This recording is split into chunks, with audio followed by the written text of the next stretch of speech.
ANH Radio presenta Planeta ANH.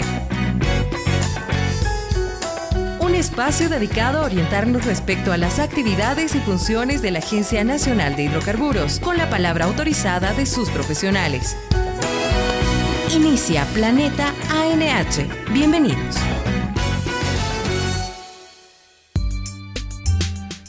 Un placer saludarles. Bienvenidos a Planeta ANH, aquí en ANH Radio, listos para lo que viene a ser el programa del día de hoy. Interesante como todos los días y siempre con nuestros especialistas. Ustedes saben que este espacio está específicamente diseñado para conocer cada una de las direcciones, las jefaturas, las áreas que compone la Agencia Nacional de Hidrocarburos y naturalmente con el paso por nuestros micrófonos de cada uno de sus profesionales, sus jefes, sus directores. Y en esta ocasión estamos con la doctora Jenny Adriana Castro Flores. Ella es jefa de la Unidad Legal, Jurisdiccional y Administrativa. Doctora, bienvenida a ANH Radio. Muchas gracias, José Luis. En primer lugar, un saludo a mis compañeros de la ANH y a las personas que nos siguen día a día, ¿no?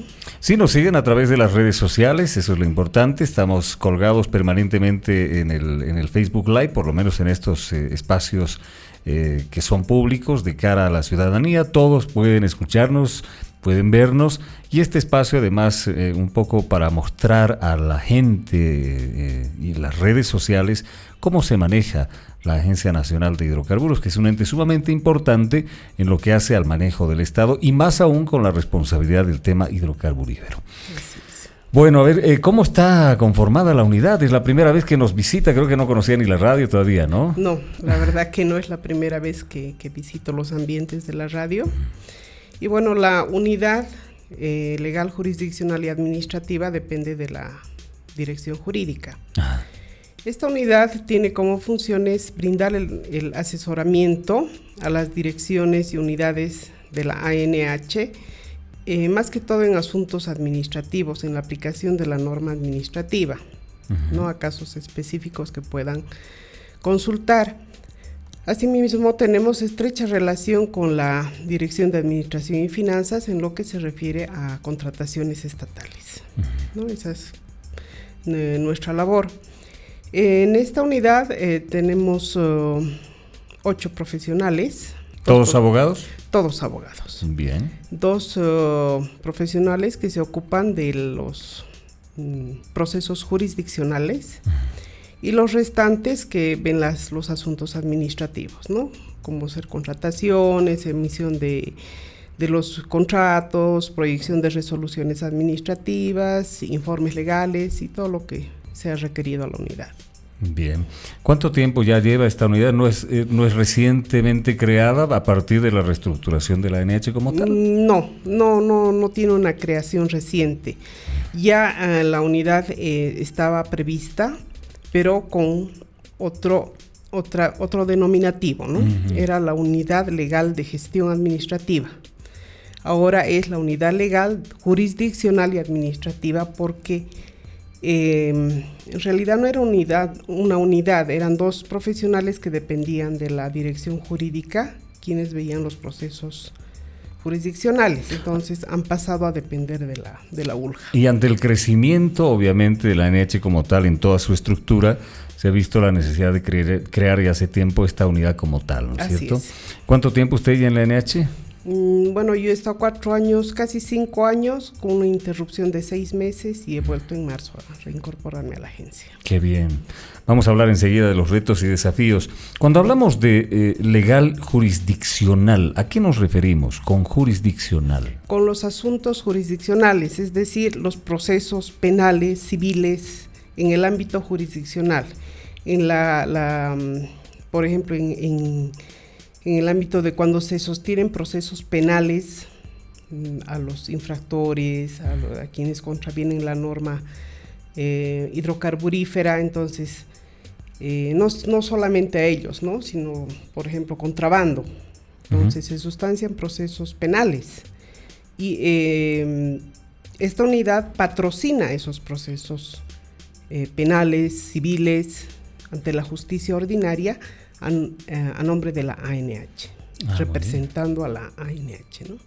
Muy bien, entonces ustedes como que se encargan de seguir el proceso, o sea, el término tras un procedimiento de denuncia, exactamente, ¿no? Y finalizan seguramente ya representando ante las instancias jurisdiccionales correspondientes, así es, ¿no? así es. Básicamente penales, esa es la figura, imagino.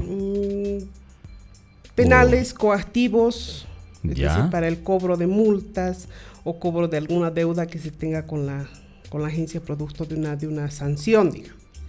Entonces, sí se patrocinan los procesos, ¿no? Bien. Bueno, hoy en realidad vamos a hablar sobre el tema de los contratos administrativos. Eso es lo que la trae a nuestros estudios, pero siempre hemos querido conocer un poco acerca de la estructura, cómo están organizados ahí en la unidad de legal, jurisdiccional y administrativa. Y bien sabemos ya que son 8 allí. Nos escucha, imagino, siempre están escuchando Claro la que radio. sí, por Eso supuesto es bueno, que sí. hay que apoyar ese proyecto Así también. es, sí. Contratos administrativos, ¿a qué nos referimos? Bueno, es un tema especial, ¿no? ¿Qué es un contrato administrativo? Vamos a empezar por la definición. Ya. Es un acuerdo de voluntades donde una de las partes, la característica de un contrato administrativo es que una de las partes es la administración pública, o sea, el Estado. Y de la otra parte pueden ser particulares, que en este caso ya al firmar un contrato no son particulares ni administrados, son proveedores. O sea, los particulares es la gente que nos provee algún servicio. Exactamente. Ya. ¿Y con qué fin? ¿Cuál es el fin de un contrato administrativo? Es satisfacer las necesidades públicas. Es decir, no es una satisfacción personal, sino se suscribe un contrato para satisfacer el bien común. De los usuarios, digamos. No usuarios, de la sociedad. La sociedad en conjunto. general. Ah, muy bien. Bueno, entonces esa es la definición específica de lo que es un contrato administrativo. Bien, ahí nos ha traído algunos documentos, es decir, algunas diapositivas. No vamos a verlas todas, y sí, digamos, los de concepto específico, ¿no? ¿Cuál es el objetivo de la creación de un contrato administrativo? ¿Cómo se lo maneja? Es la satisfacción general ¿Ya? de la sociedad. ¿Ya? ¿No? Ese es el fin y esa es la característica de un contrato administrativo. O sea, no satisface necesidades particulares, sino la necesidad general, es decir, de la sociedad. ¿No? Esa es la característica una de las características del contrato administrativo. Sí, entiendo que debe haber algo así como mencionamos, algo formal, ¿no? Como vemos acá, la forma de contrato es un elemento esencial para exteriorizar o instrumentar el vínculo contractual. Exactamente. O sea, el contrato es eso, es decir, cuando establecemos un acuerdo relación. o una relación entre partes, ¿no? Así es, pero esa relación no es equitativa. ¿Ya? En un contrato administrativo, el Estado, o sea, llamaremos Estado a toda institución pública que suscribe el mismo, tiene ciertas potestades. Entonces, que se diferencian de un contrato civil. Ya. El contrato civil está destinado a la satisfacción de necesidades particulares, ¿no? Pero en este caso no, está destinado a la satisfacción del bien común, de la necesidad de la sociedad en general. Y se formaliza a través de un documento. Y este documento no se elabora de acuerdo al criterio de cada institución, sino existe un órgano rector que provee de los modelos correspondientes, ¿no? En nuestro caso, en nuestro país. ¿Qué tipo de contratos hay? ¿Hay muchos? ¿Son específicos? En realidad, en el caso nuestro, ¿no? Adquisición de bienes, prestación de servicios, que es lo general, ¿no? Entonces, esas serían las clases que se manejan en nuestro país. ¿Y cómo se establece la mecánica de un contrato? Es decir, ¿cómo es generalizado en todo el Estado o las bases principales se las tiene de acuerdo a la actividad, en este caso la ANH, por ejemplo? No, son modelos generales que ¿quién emite estos modelos? Las modalidades de contratación, el órgano rector, que es el Ministerio de Economía y Finanzas Públicas. Los contratos en el país están normados, regidos por el Decreto Supremo 181, que aprueba las normas básicas del sistema de administración de bienes y servicios. Entonces, esa es la norma que rige la celebración de este tipo de contratos. Entonces el Ministerio de Economía, El Ministerio de Economía. El que elabora, digamos, un tipo, un modelo.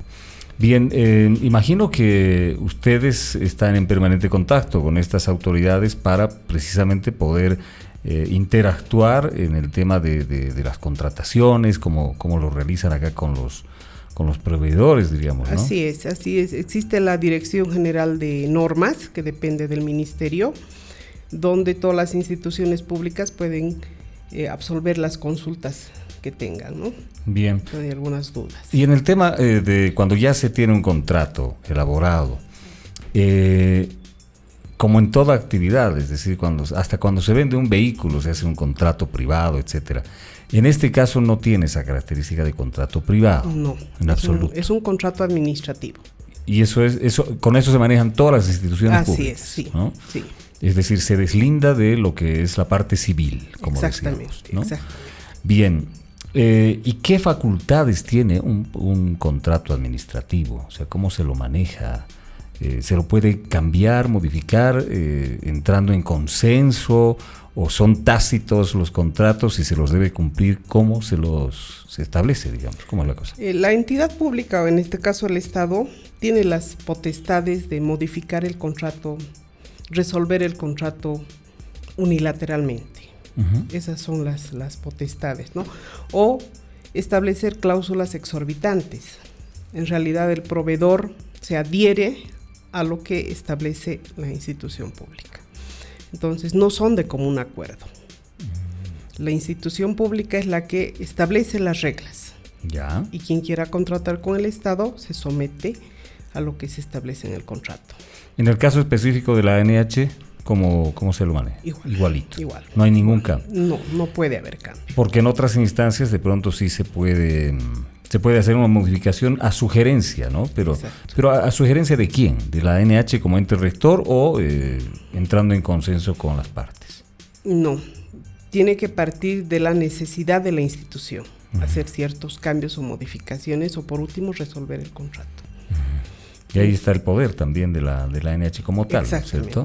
Como institución pública. Muy bien. ¿Hablamos un poquito de la mutación de los contratos? Justamente se pueden cambiar los contratos, pero a voluntad de la institución pública. Eso es mutación. Sí, se puede cambiar, ¿no? Entonces, la institución pública tiene esa facultad, de acuerdo a sus necesidades y a sus requerimientos, ¿no? ¿Y con referencia al precio del contrato? En realidad el precio no se puede cambiar, a no ser que se incremente la cantidad de bienes, por ejemplo. Si nosotros tendríamos que pagar más si vamos a adquirir más bienes. Pero un precio fijado no se lo puede modificar, salvo en el caso de que opere la teoría del hecho del príncipe.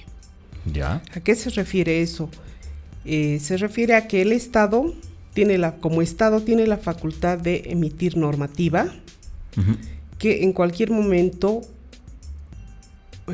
por ejemplo, a través de una ley, de un decreto, pueda emitir un cambio que afecte a la ejecución de un contrato.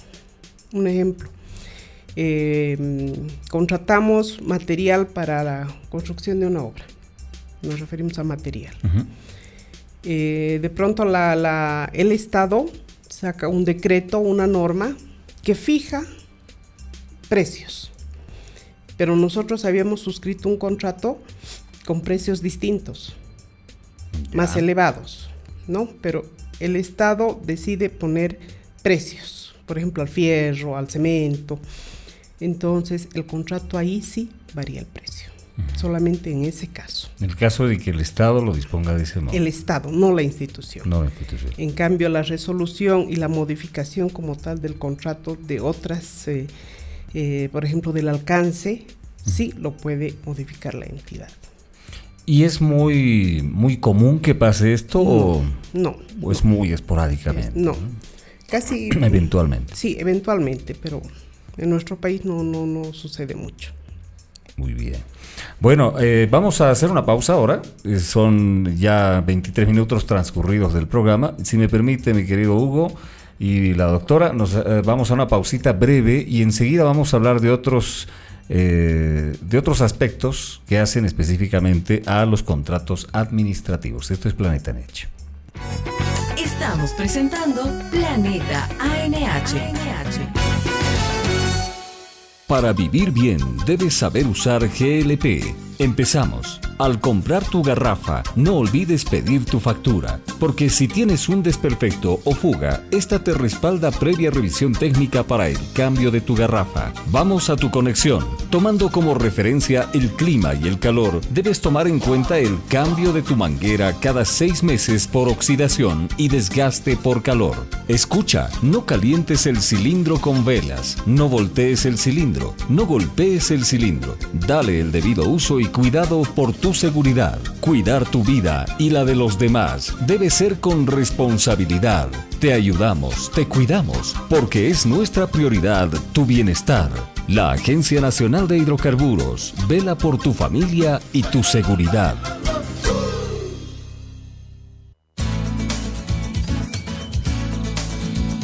Nos preparamos todos los días para proteger lo que más queremos. Cuidamos cada detalle de nuestro trabajo, porque nuestro compromiso es con toda Bolivia. Apoyamos al desarrollo y crecimiento del país, fiscalizando la cadena de hidrocarburos y combatiendo su comercialización ilegal en beneficio de todos los bolivianos. Agencia Nacional de Hidrocarburos. La maquinaria de los hidrocarburos en Bolivia no se detiene. El sistema de compresión El Sábalo incrementará la producción de gas boliviano en 2 millones de metros cúbicos diarios. 1.300 trabajadores han concretado el 99% de las obras civiles, con un avance total de obra del 80% y 2.800 toneladas de equipos instalados en una infraestructura sin precedentes. Esta es una muestra del compromiso de inversión y desarrollo que YPFB y sus socios internacionales tienen con el país. YPFB, la fuerza que transforma Bolivia. Hacemos radio. Es ANH. La voz de la nacionalización. Gracias por seguirnos. Esto es Planeta ANH. Hoy estamos compartiendo el Planeta NH con la doctora Jenny Adriana Castro Flores, es jefe de la Unidad Legal, Jurisdiccional y Administrativa de la Agencia Nacional de Hidrocarburos. El tema que nos atinge hoy es el de contratos administrativos. Yo decía, tiene sus complicaciones como todo tema, ¿no? Porque este es contratos administrativos, imagino que el mundo es muy grande, muchas aristas, hay muchas cosas, ¿no? Que hacen específicamente a los contratos. Y uno de esos aspectos es las impugnaciones, por ejemplo, ¿no? Se presentan impugnaciones, sí. O sea, esto no está exento de una impugnación. ¿En qué casos?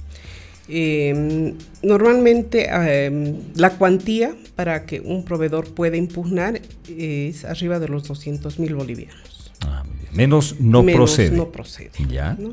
Entonces, ¿cuándo puede impugnar un proveedor? Cuando sienta que sus derechos han sido lesionados por una resolución, ya sea de aprobación del DBC, del documento base de contratación, o de adjudicación o de declaratoria desierta, ¿no? Que afecta sus derechos. Ya.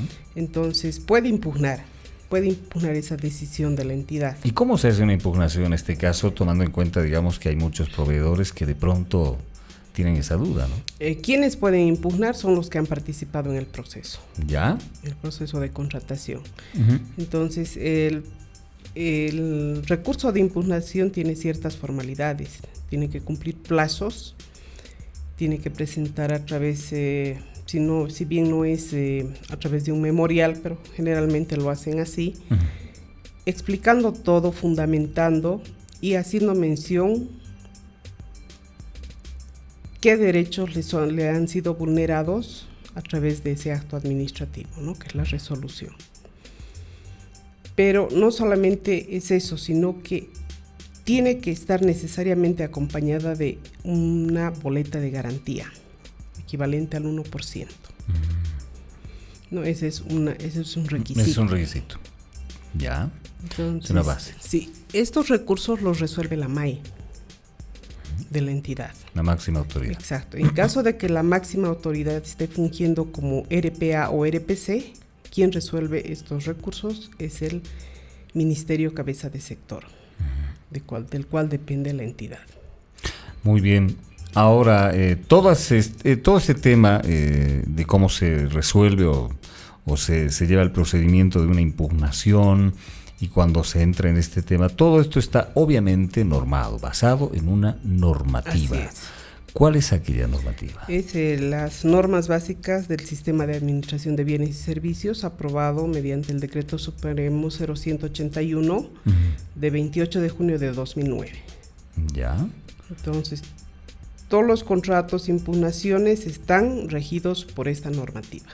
Allí se establecen las cuantías. Cuantías, modalidades, modos de impugnación, garantías.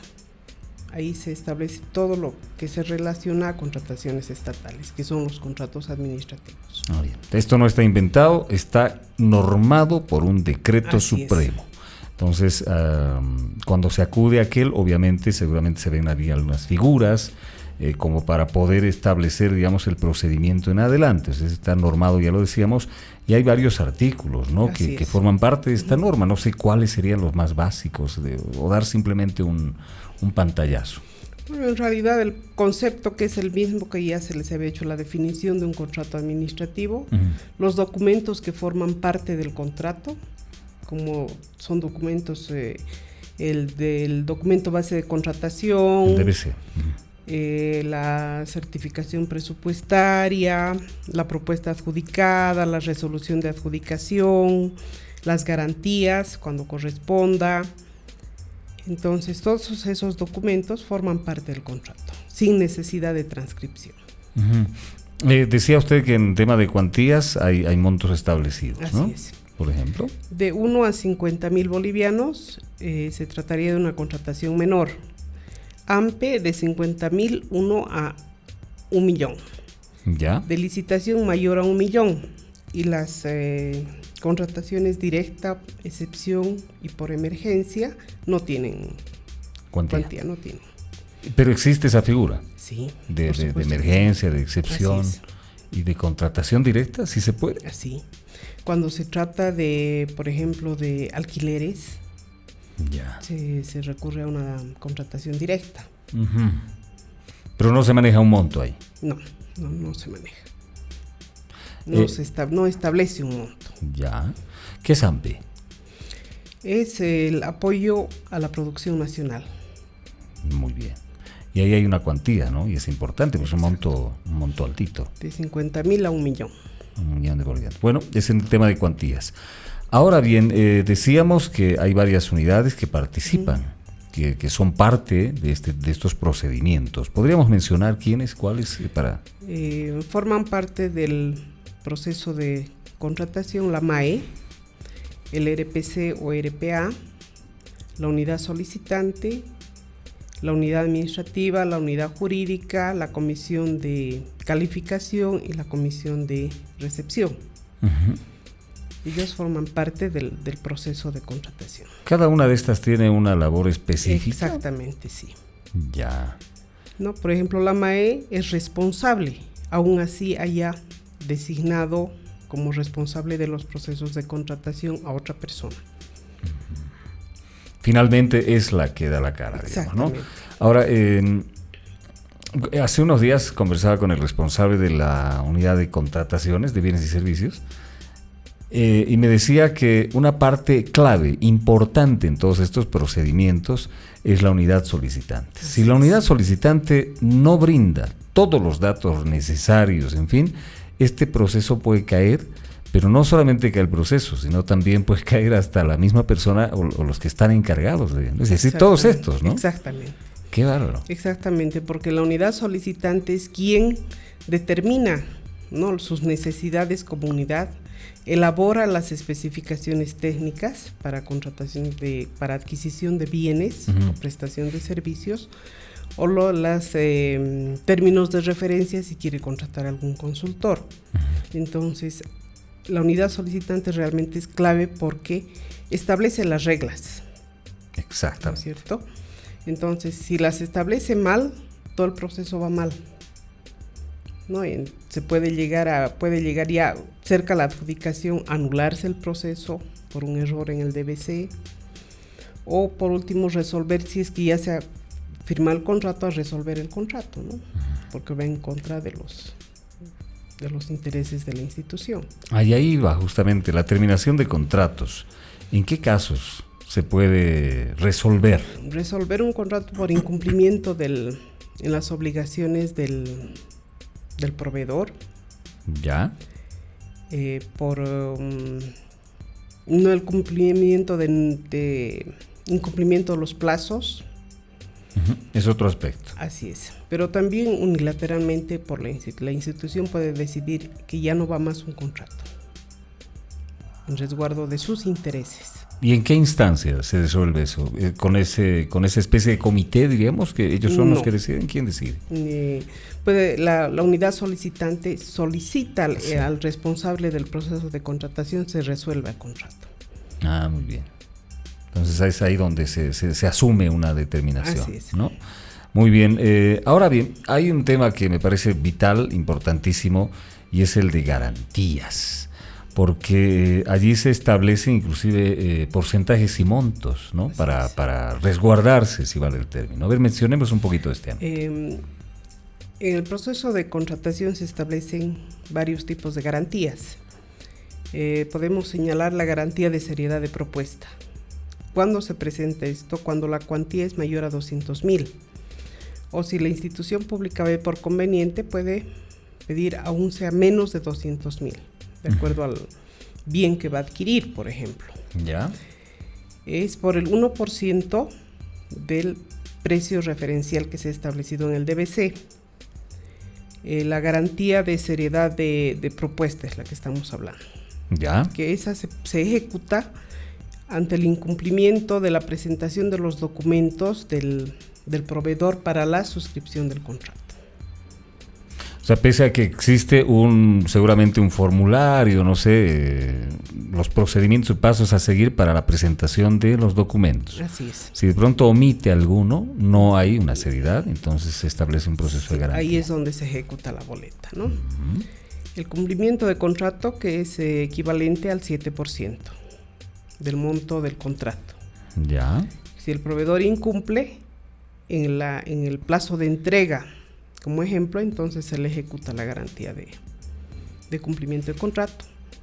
También está la garantía de buen funcionamiento de equipo, que como máximo tiene que estar girada por el 1.5%, que garantiza el buen funcionamiento de los bienes que ha provisto. Y la garantía de la correcta inversión de anticipo, que es por el 100% del anticipo que se le otorga al proveedor. ¿Cómo se ejecutan estas boletas? Es decir, ¿se hace una retención? ¿Se paga por daños y perjuicios de pronto? ¿Cómo es un documento que emite una entidad crediticia. O sea, es un documento que es un valor. Ya. Entonces, una vez ocurrido el incumplimiento, se manda con una nota a la entidad bancaria pidiendo que ese monto sea consolidado a favor de la institución pública. Entonces, como es un intermediario, la entidad financiera simplemente deposita ese monto a la cuenta de la entidad pública, ¿no? Pero hay ciertos requisitos que sí se debe cumplir con la entidad financiera, ¿no? La resolución del contrato y todo, y hay una serie de documentos que solicitan. Es un procedimiento muy largo. No me quiero meter mucho porque es muy complicado. A ver, quiero retraer un poquitito el tema de cuando comenzábamos, decíamos unidad legal jurisdiccional. Yo asumía jurisdiccional cuando escuchamos en la televisión, en la radio, de pronto que a un juez no le compete jurisdiccionalmente, etcétera. Se manejan estos términos que son muy del derecho, ¿no? Así es. Entonces, ¿a qué nos referimos específicamente cuando hablamos de jurisdicción? Me parece importante mencionarlo. La jurisdicción, que es la facultad de administrar justicia. Esa es la definición de jurisdicción. Uh-huh. Es la facultad que otorga el Estado a los jueces para que a través de ellos administre justicia. Ya. Entonces, jurisdiccional, esa denominación que tiene la unidad está referida al, más que todo, al patrocinio de los procesos, donde la ANH interviene como demandante o demandado. Uh-huh. Entonces, a defender los intereses de la institución. Exacto. A eso nos referimos. ¿Y ahí se establecen competencias? ¿Es algo así o...? No, las competencias están establecidas por ley. Ah, muy bien. Eso está claro entonces. Bien, yo creo que hemos escudriñado un poco, aunque me parece complicado el tema, yo no soy un experto, más al contrario, pero hemos querido un poco sacar ciertos aspectos que hacen precisamente a los contratos administrativos. Para ir finalizando, ¿qué recomendaciones se hacen en la unidad para el manejo de los contratos administrativos? Imagino que deben leer los contratos permanentemente, revisarlos, pero así a cabalidad, como para que no existan errores, imagino. Así es. En la unidad, la recomendación que se da a los profesionales encargados de la elaboración de contratos es la revisión de documentos que van a formar parte del contrato, el contenido del contrato mismo, ¿no? Siempre velando por los intereses de la institución. Eso es básico. Así es. Ese es el principio fundamental. Uh-huh.